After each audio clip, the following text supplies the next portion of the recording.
ವಿಜಯಪುರದಲ್ಲಿ ಬಿಜೆಪಿ ಉಚ್ಚಾಟಿತ ಶಾಸಕ ಯತ್ನಾಳ್ ಹೇಳಿಕೆಯನ್ನ ಕೊಟ್ಟಿರೋದು.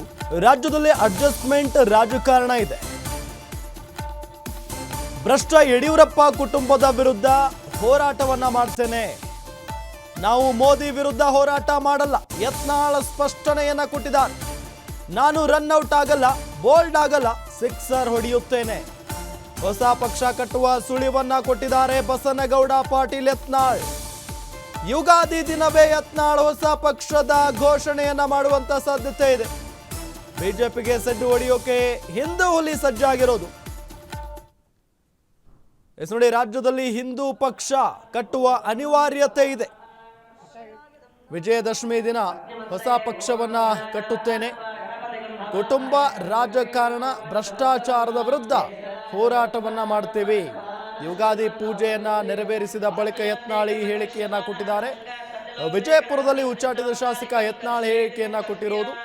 ವಿಜೇಂದ್ರ ಯಡಿಯೂರಪ್ಪ ವಿರುದ್ಧ ಮತ್ತೆ ಯತ್ನಾಳ್ ಗುಡುಗಿದ್ದಾರೆ. ಇದೇ ಸಂದರ್ಭದಲ್ಲಿ ವಿಜಯಪುರದಲ್ಲಿ ಬಿಜೆಪಿ ಉಚ್ಚಾಟಿತ ಶಾಸಕ ಯತ್ನಾಳ್ ಹೇಳಿಕೆಯನ್ನ ಕೊಟ್ಟಿರೋದು. ರಾಜ್ಯದಲ್ಲಿ ಅಡ್ಜಸ್ಟ್ಮೆಂಟ್ ಪಾಲಿಟಿಕ್ಸ್ ನಡೀತಾ ಇದೆ. ಭ್ರಷ್ಟ ಯಡಿಯೂರಪ್ಪ ಕುಟುಂಬದ ವಿರುದ್ಧ ಹೋರಾಟ ಮಾಡ್ತೀವಿ, ನಾವು ಮೋದಿ ವಿರುದ್ಧ ಹೋರಾಟ ಮಾಡಲ್ಲ ಅನ್ನೋ ನಿಟ್ಟಿನಲ್ಲಿ ಯತ್ನಾಳ್ ಸ್ಪಷ್ಟನೆಯನ್ನ ಕೊಟ್ಟಿದ್ದಾರೆ. ನಾನು ರನ್ಔಟ್ ಆಗಲ್ಲ, ಬೋಲ್ಡ್ ಆಗಲ್ಲ, ಸಿಕ್ಸರ್ ಹೊಡಿತೀನಿ. ಹೊಸ ಪಕ್ಷ ಕಟ್ಟುವ ಸುಳಿವನ್ನ ನೀಡಿದ್ದಾರೆ ಯತ್ನಾಳ್.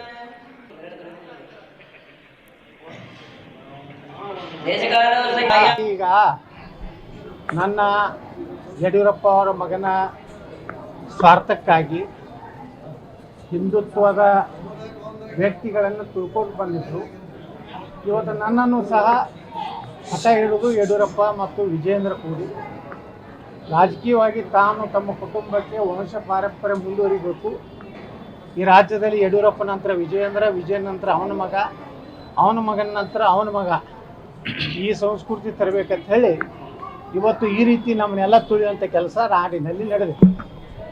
ನಾವು ಇನ್ನೂ ಆದ್ರೂ ಹೈಕಮಾಂಡಿಗೆ ವಿನಂತಿ ಪೂರ್ವಕ ಕೇಳ್ಕೋದೇನೆಂದರೆ, ನೀವು ವಂಶ ಪಾರಂಪರ್ಯ ವಿರೋಧ ಇದ್ದೀರಿ, ಭ್ರಷ್ಟಾಚಾರದ ವಿರೋಧ ಇದ್ದೀರಿ, ವೈರಿ ಪಕ್ಷಗಳ ಜೊತೆಗೆ ಹೊಂದಾಣಿಕೆ ಇದ್ದೀರಿ ಅನ್ನೋಂಥ ನಾಯಕರನ್ನ ತೆಗೆದು ಹಾಕದೇ ಇದ್ದರೆ ರಾಜ್ಯದ ಜನ ಭಾರತೀಯ ಜನತಾ ಪಾರ್ಟಿ ಮೇಲಿನ ವಿಶ್ವಾಸ ಹೋಗ್ತದೆ. ಮುಂದಿನ ಅವಧಿಗೆ ವಿಜಯೇಂದ್ರನ್ನ ನೀವು ಮುಂದುವರಿಸೋದಾದರೆ ಅವನೇ ಮುಂದಿನ ಮುಖ್ಯಮಂತ್ರಿ ಅಂತೇಳಿ ನೀವು ಏನಾದರೂ ಕೇಂದ್ರ ಹೈಕಮಾಂಡ್ ನಿರ್ಣಯ ಮಾಡಿದರೆ ಈ ರಾಜ್ಯದ ಜನ ಒಂದು ಹೊಸ ಭವಿಷ್ಯವನ್ನು ನೋಡ್ಕೊಳ್ಳಿಕ್ಕೆ, ರಾಜ್ಯದ ಅಭಿವೃದ್ಧಿಗಾಗಿ ಪ್ರಾಮಾಣಿಕ ಭ್ರಷ್ಟಾಚಾರ ರಹಿತ ಸನಾತನ ಧರ್ಮವನ್ನು ರಕ್ಷಣೆ ಮಾಡುವಂಥವ್ರು ಅನಿವಾರ್ಯವಾಗಿ ಒಂದು ಗಟ್ಟಿಯಾದಂಥ ನಿರ್ಣಯವನ್ನು ತೆಗೆದುಕೊಳ್ಳುವಂಥ ಕಾಲ ಬರ್ತದೆ. ಯಾಕಂದರೆ ಇವತ್ತು ಹೊಸ ವರ್ಷ ಇದೆ, ಹೊಸ ಸಂದೇಶ ನಾನು ಕೊಡ್ಲಿಕ್ಕೆ ಬಯಸ್ತಾ ಇದ್ದೀನಿ. ಏನು ನರೇಂದ್ರ ಮೋದಿ ಅವರು ಪ್ರತಿಯೊಂದು ಭಾಷಣದಲ್ಲಿ ಹೇಳ್ತಾರೆ, ವಂಶ ಪಾರಂಪರ್ಯ ಭ್ರಷ್ಟಾಚಾರ ಹೊಂದಾಣಿಕೆ ನಮ್ಮ ಪಕ್ಷದಲ್ಲಿ ಇಲ್ಲ.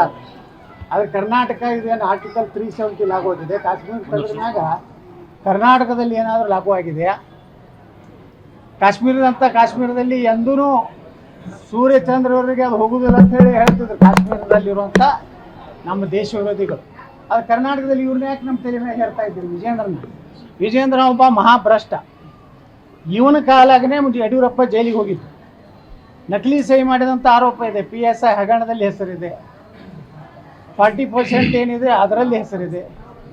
ಸಾಕಷ್ಟು ಹಗರಣಗಳನ್ನು ಮಾಡಿದಂಥ ಒಂದು ಕುಟುಂಬವನ್ನು ಮುಂದುವರಿಸೋದಾದರೆ ಈ ನಾಡಿನ ಹಿಂದೂ ಕಾರ್ಯಕರ್ತರು, ಹಿಂದೂ ಜನತೆ ಒಂದು ನಿರ್ಣಯ ತಗೋಬೇಕಾಗ್ತದೆ. ಅದು ಇವತ್ತಿನಿಂದಲೇ ನಾವು ಜನಜಾಗೃತಿ ಪ್ರಾರಂಭ ಮಾಡ್ತೀವಿ. ಜನರ ಏನು ಅಭಿಪ್ರಾಯ ಇದೆ, ಭಾಳ ಜನ ನನಗೆ ಹೇಳ್ತಾ ಇದ್ದಾರೆ, ಒಂದು ಹಿಂದೂ ಪಕ್ಷ ಈ ರಾಜ್ಯದಲ್ಲಿ ಕಟ್ಟಬೇಕು, BJPಯಿಂದ ಹಿಂದೂಗಳ ರಕ್ಷಣೆ ಆಗುವುದಿಲ್ಲ. ಯಾಕಂದರೆ ಈಗ ಈ ರಾಜ್ಯದಲ್ಲಿ ನಡೆದಂಥ ಯಡಿಯೂರಪ್ಪ ಮುಖ್ಯಮಂತ್ರಿ ಇದ್ದಾಗ ಬೆಂಗಳೂರು ಘಟನೆ ಇರ್ಬೋದು, ಹುಬ್ಬಳ್ಳಿ ಘಟನೆ ಇರ್ಬೋದು, ಶಿವಮೊಗ್ಗ ಘಟನೆ ಸ್ವತಃ ಶಿವಮೊಗ್ಗ ಜಿಲ್ಲೆಯಲ್ಲಿ ಹಿಂದೂ ಕಾರ್ಯಕರ್ತ ಹತ್ಯೆ ಆದರೂ ಸಹ ಒಂದು ಕಡೆನೂ ಎನ್ಕೌಂಟ್ರ್ ಮಾಡುವಂಥ ಧೈರ್ಯ ತೋರಿಸಲಿಲ್ಲ. ಯಾವ ರೀತಿ ಉತ್ತರ ಪ್ರದೇಶದಲ್ಲಿ, ಆಸಾಮದಲ್ಲಿ, ಮಹಾರಾಷ್ಟ್ರದಲ್ಲಿ, ಹರಿಯಾಣದಲ್ಲಿ ಹಿಂದೂಗಳ ಮೇಲೆ, ಯಾಕಂದರೆ ಹಿಂದೂಗಳು ಎಂದೂ ಆಕ್ರಮಣಕಾರಿಯಾಗಂಥ ಮನೋಭಾವನೆ ಇಲ್ಲ ನಮ್ಮದು. ನಾವೆಲ್ಲ ಸಹನ ಮಾಡ್ಕೊಂಡು ಬಂದೀವಿ. ಅವ್ರು ಕಲ್ಲು ಒಗಿತಾರೆ ಗಣಪತಿ ಮೇಲೆ, ಅವರು ಹಿಂದೂಗಳ ಹಾಡುಗಳನ್ನು ಹಚ್ಚೋದಕ್ಕೆ ವಿರೋಧ ಮಾಡ್ತಾರೆ. ಅವರು ಈ ದೇಶವನ್ನ ಎಂದೂ ಪ್ರೀತಿ ಮಾಡೋದಿಲ್ಲ. ಆದಾಗ್ಯೂ ಅವರಿಗೆ ವಿಶೇಷವಾಗಿ ಕಾಂಗ್ರೆಸ್ ಅಂತರೂ ಮುಸ್ಲಿಂ ಪಕ್ಷ ಇದೆ, ಅದ್ರ ಬಗ್ಗೆ ನಾವು ಹೇಳೋದೇ ಬೇಕು.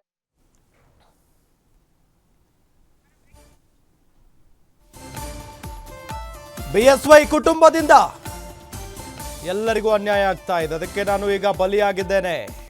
ವಿಜಯಪುರದಲ್ಲಿ ಬಸನಗೌಡ ಪಾಟೀಲ್ ಯತ್ನಾಳ್ ಹೇಳಿಕೆಯನ್ನ ಕೊಟ್ಟಿದ್ದಾರೆ. ವಂಶ ಪಾರಂಪರ್ಯ ಮುಂದುವರಿಸುತ್ತಿದ್ದಾರೆ. ಭ್ರಷ್ಟಾಚಾರಕ್ಕೆ ಕಡಿವಾಣಕ್ಕೆ BSY ಕುಟುಂಬದ ವಿರುದ್ಧ ಹೋರಾಡಲೇಬೇಕು. ಯಡಿಯೂರಪ್ಪ ಕುಟುಂಬದ ವಿರುದ್ಧ ಹೋರಾಟ ಅನಿವಾರ್ಯ. BSY ಮತ್ತು BY ವಿಜಯೇಂದ್ರ ವಿರುದ್ಧ ಯತ್ನಾಳ್ ಗುಡುಗಿದ್ದಾರೆ. ಸ್ವಾರ್ಥಕ್ಕಾಗಿ ಹಿಂದುತ್ವವಾದಿಗಳನ್ನ ಬಳಸಿಕೊಂಡಿದ್ದಾರೆ. ವಿಜಯಪುರದ ಸಿದ್ದೇಶ್ವರ ದೇವಸ್ಥಾನದಲ್ಲಿ ಪೂಜೆ ಬಳಿಕ ಹೇಳಿಕೆಯನ್ನ ಕೊಟ್ಟಿರೋದು. BSY ಕುಟುಂಬದಿಂದ ನಮ್ಮನ್ನ ತುಳಿಯುವ ಪ್ರಯತ್ನ ನಡೀತಾ ಇದೆ, ಹಾಗಾಗಿನೇ ನಾನು ಈಗ ಬಲಿಯಾಗಿದ್ದೇನೆ. ವಿಜಯಪುರದಲ್ಲಿ ಬಸನಗೌಡ ಪಾಟೀಲ್ ಯತ್ನಾಳ್ ಹೇಳಿಕೆಯನ್ನ ಕೊಟ್ಟಿರೋದು. ಅದರಲ್ಲೂ ಉಚ್ಚಾಟನೆ ಆದ ನಂತರವಂತೂ ಯತ್ನಾಳ್ ಬಹಳ ಕೋಪ ಮಾಡ್ಕೊಂಡ್ಬಿಟ್ಟಿದ್ದಾರೆ.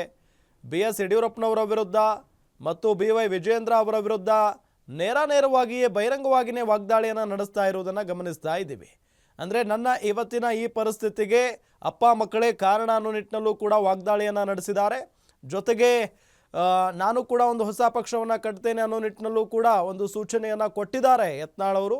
ಇದರ ಜೊತೆಗೆ ಒಂದು ಕಡೆ ಈಗಾಗಲೇ ವಿಜಯೇಂದ್ರ ಅವರು ಯತ್ನಾಳ್ ಅವರನ್ನು ಉಚ್ಚಾಟನೆ ಮಾಡಿದ ಬೆನ್ನಲ್ಲೇ ಈ ವಿಚಾರವನ್ನು ಡೈವರ್ಟ್ ಮಾಡೋದಕ್ಕೆ ಬೇರೆ ಬೇರೆ ರೀತಿಯಾದಂಥ ಪ್ಲಾನನ್ನು ಕೂಡ ಮಾಡ್ತಾ ಇದ್ದಾರೆ. ಇದೆಲ್ಲದರ ಜೊತೆಗೆ ಈಗ ಯತ್ನಾಳ್ BS ಯಡಿಯೂರಪ್ಪನವರ ವಿರುದ್ಧವಂತೂ ಹರಿಹಾಯ್ತಾನೇ ಇದ್ದಾರೆ.